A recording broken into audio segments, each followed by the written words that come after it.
예. 내일 박근영 의장이 경호권을 발동하느냐 안 하느냐가 또 관건인 것 같은데 네. 지금 나오는 얘기로는 발동할 가능성도 있지 않느냐라는 얘기가 나오고 있습니다. 그렇게 되면 열린우리당은 어떻게 하실 생각이신지요?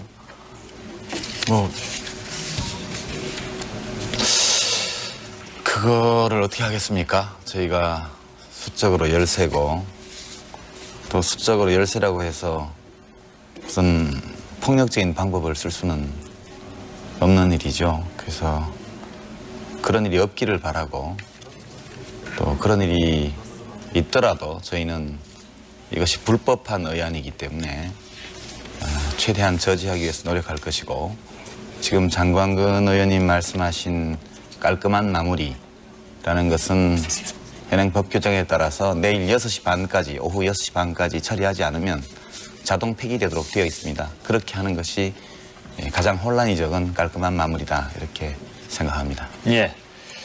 자, 두 분 중에 한 분이 제가 좀 하죠.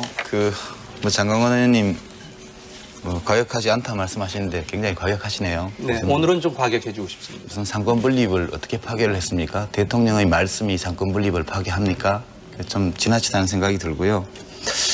그다음에 이제 탄핵의 당위성 문제는 나중에 다시 우리가 논하겠습니다만은 무슨 대통령 기자회견이 마음에 안 들어서 갑자기 탄핵이 정당한 걸로 확신하게 됐다든가 안 그랬으면 탄핵을 안 했을 테라든가 이렇게 생각하는 그 자체가 법률적으로 탄핵의 요건을 규정해놓은 헌법조항에 비춰볼 때 지금 국회의원들께서 자기의 권력에 대해서 혼동하고 계셔요. 그렇게 자기가 용서해 줄 수 있다, 봐줄 수 있다, 또는 대통령을 쫓아낼 수도 있다 이렇게 판단할 수 있고 그것을 집행할 수 있는 판관인 양 이렇게 머릿속에 생각하고 있기 때문에 많은 문제가 발생한다는 말씀을 드리고요. 저도 대통령께서 모든 일을 다 잘해왔다고 생각지 않습니다. 오늘 기자회견도 1.1핵 빠짐없이 다 잘한 말씀이다 이렇게 생각하지 않습니다. 그러나 조금 전에 국민의 대통령으로 되도록 잘 보좌해달라 말씀하셨지 않습니까? 예. 어르신 말씀인데요. 제가 유감스러운 것은 한 번도 한나라당이 노무현 대통령을 국민의 대통령으로 인정한 적이 없습니다. 지금 이 탄핵 사태가 어느 날 갑자기 발생한 것이 아니라 제가 이 데이터를 다 찾아왔습니다. 보시면요. 처음으로 탄핵 얘기가 나온 게 언제인지 아십니까? 작년 3월 10일 취임 14일 후입니다. 왜 했냐? 대북송금 특검법을 거부하면 탄핵 검토하겠다. 이때 시작된 겁니다. 그리고 지난 1년 동안 언론에 보도된 것만 탄핵 관련 발언만 해서 한나라당, 민주당 합쳐서 무려 114회입니다. 물론 이 중에 상당 부분은 한나라당이 한 것이죠. 이렇게 해오신 분들께서 말씀은 고맙지만 그 말씀의 진위를 인정하기는 어렵다는 것을 말씀을 드립니다. 제가 이 부분은 좀 제가 권능과 권위 이런 부분을 스스로 부인하는 것입니다. 제가 말씀드릴게요. 말씀하시죠. 예, 우선 낮에는 무당적, 밤에는 우리 당 총재 이래 말씀하시는데요. 네. 그렇게 하지 마십시오. 밤에 우리 당 총재라는 증거가 어디 있습니까? 장관 몇 명 내보낸 걸 가지고 밤에 우리 당 총재라고 대통령께서 그러십니까? 실질적으로 우리 당의 당원이 그러니까 당원 준한다는 걸 다 알지 않느냐라는 당원이면 총재입니까? 총재면 지금 그 말씀은 실제 돈도 내주고 공천도 주고 인사도 하고 이런 뜻으로 들리는데요. 예. 그렇게 말씀하시는 것은 제가 볼 때는 아무런 근거도 제시하지 않으셨기 때문에 저도 반박할 수가 없습니다. 이런 걸 가지고 이제 우리가 논리하게 굉장히 심한 말로 하는데요. 그러지 마시고요. 예, 말씀하세요. 그다음에 국회에서 하면 다 합법적인 게 아닙니다. 네. 국회에서 하는 일도 다 불법이 될 수 있어요. 대통령이 하시는 일도 때로 불법이 될 수 있고 네. 국회가 하는 일도 때로 불법이 될 수 있습니다. 우선 이 탄핵소추는 어떤 경우에 할 수 있도록 되어 있냐면요. 네. 헌법에 직무 집행에서 헌법이나 법률을 위배한 때 이렇게 되어 있습니다. 이 지금 제가 야당이 제출한 노무현 대통령 탄핵소추안 이렇게 두껍습니다. 헌법 65조죠. 네, 가지고 와 있는데요. 그 정도 저도 알고 이걸 읽어보면 그 당에 과연 제대로 된 법률가가 있는지 의심스럽습니다. 우선 탄핵 사유로 든 것 중에서 대선 자금 이건 대통령 되기 전 일이지 않습니까? 도덕적 정치적 평가자 어찌되었든 대통령이 되는 과정에서 빚어진 일로 탄핵할 수 없다는 것은 명백하죠. 그런데 그걸 사유로 넣어놨습니다. 두 번째, 답변하시죠. 측근 비리. 측근 비리를 이제 다시 탄핵 사유로 넣어놨는데요. 측근 비리 가운데에서도 대통령이 직접 범죄와 관련되어 있는 것이 확실하면 탄핵할 수도 있습니다. 그런데 현재 이것은 다툼이 있는 상황에 있죠. 이건 뭐 꼭 불법이라고 말하지는 않겠습니다. 셋째, 선거 중립 의무 위반. 이것도 이제 우리가 논쟁을 해보겠습니다만 이 세 가지 이유로 탄핵 소추안을 제시를 했는데요. 제가 참고로 말씀드리면 이렇습니다. 어느 언론사에서 대한민국의 유수한 헌법학자 42명한테 물어봤습니다. 이게 탄핵 사유가 되느냐? 29명, 69%가 탄핵 사유 안 된다 이렇게 말했습니다. 탄핵 사유 된다고 답한 교수는 8명, 19명, 19%입니다. 그 다음에 탄핵 사유가 된다고 답한 교수 8명 가운데서도 당신이 헌법재판관이라면 이 탄핵 소추안이 통과되었을 때 가결시키겠느냐? 라고 물었을 때 단 한 사람만이 그렇다고 대답했습니다. 나머지는 뭐냐? 사유는 될 수 있을지 모르나 너무나 경미하기 때문에 이것은 그 무단횡단한 사람을 사형에 처하는 거하고 비슷하다는 얘기예요. 이것을 가지고 탄핵 소추안으로 내놓고 국회에서 다수의 힘으로 밀어붙이는 것은 저는 헌법 위반이라고 생각해요. 알겠습니다. 예. 제가 유 의원님께 나중에 기회 드리겠습니다. 예, 우선 측근 이제 첫 번째 대선 자금 문제는 아니라고 말씀하셨으니까 같았고요. 측근 비리 문제에 관해서는 특검을 하고 있지 않습니까? 특검 결과가 아직 안 나왔지 않아요. 그러면 특검 결과를 야당에서 주장해서 특검을 실시했는데 기다려봐야 맞는 거 아닙니까? 그 점 말씀드리고, 그 다음에 저는 이제 이 최인호 단장께서 여기 나와 계신 것이 몹시 유감스러운데요. 지금 민주당이 이 탄핵소추안 발의를 주도했습니다. 무려 51명의 국회의원들이 거기 서명했습니다.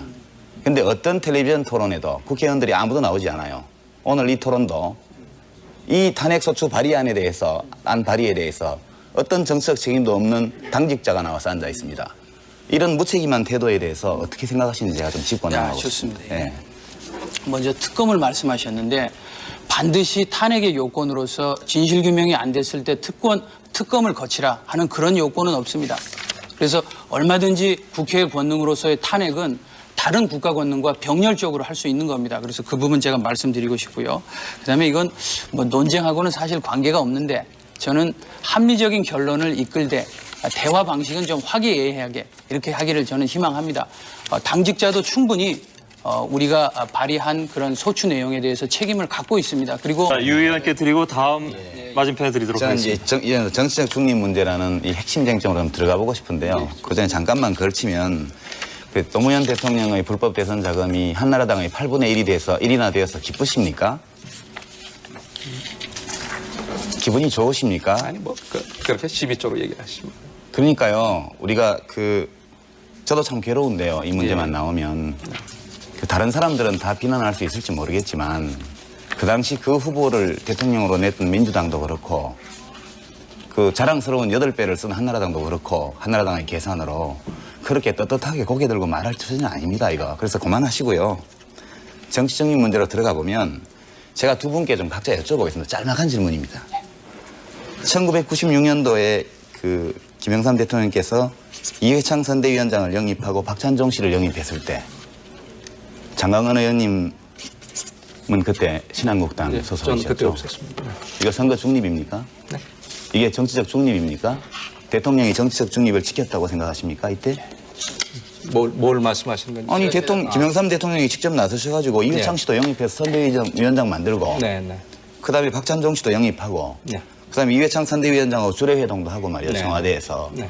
그리고 후보자들 모아놓고 이번에 꼭 이겨야 된다고 치사하시고 그렇게 하셨는데 그 당시에 신한국당에 계셨던 분으로서 이거 선거 중립이니까 문제 있다고 말씀하신 적 있으십니까? 제가 좀 말씀드리겠습니다. 아니 무슨 답변을 해보시죠. 아니 그럼 제가 답변. 그럼 제가 같이 드리겠습니다. 아니, 답변을. 저한테 지금 2000년도에 민주당에 계셨죠. 예. 그때 김대중 대통령께서 공천장 수여를 어디서 하셨습니까? 청와대에서 하셨습니다. 청와대에서 뭐라고 덕담하셨는지 아시죠? 신문에 다 보도됐습니다. 그때 민주당에서 이거 가지고 탄핵한다는 얘기 나온 적 있습니까? 제 좀 말씀 답변 좀 저한테 해주십시오. 제가 먼저 똑같은 사안입니다. 저는 네. 우리 유 의원님을 보면서 작은 노무현 대통령 같다라는 느낌을 받습니다.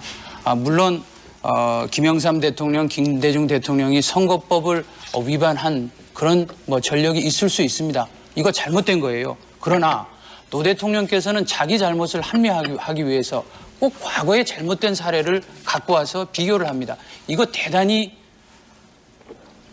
과거 회귀적인 소모적인 그런 주장입니다. 그렇지 않습니다. 좀 미래지향적으로 예를 들어서 과거에는 잘못됐기 때문에 지금부터 나라도 바로 고쳐야지 내가 잘못됐는데 그러면 예를 들어서 고려시대 누구 찾고 조선시대 누구 찾으면 항상 자기 잘못이 합리화되는 겁니다. 제가 이 말씀을 드리는 거는요. 그런 뜻에서 과거에도 이렇게 잘못했는데 왜 나만 뭐라 그러냐 이런 뜻으로 말씀드리는 것이 아니라 이번 선관위의 선거법 구조에 대한 해석이 잘못되었다는 저의 견해를 말씀드리기 위해서 한 겁니다. 이것은요. 그거 제가 한마디 더 말씀드릴게요. 잠깐만요. 마무리하겠습니다. 말씀하시고. 예. 우리가 과거의 사례에 비추어서 지금의 행위, 불법적 행위를 정당화하기 위해서 말씀드린 것이 아니라 이것이 원래부터 논란거리가 내포되어 있던 문제고 다만 과거에는 대통령이 국회의 다수를 점하고 있었기 때문에 이것이 문제가 되지 않았을 따름이고 지금은 야당이 다수를 점하고 있기 때문에 탄핵의 사유로까지 등장하게 되었다는 그 차이를 설명하기 위해서 말씀드린 것이고요.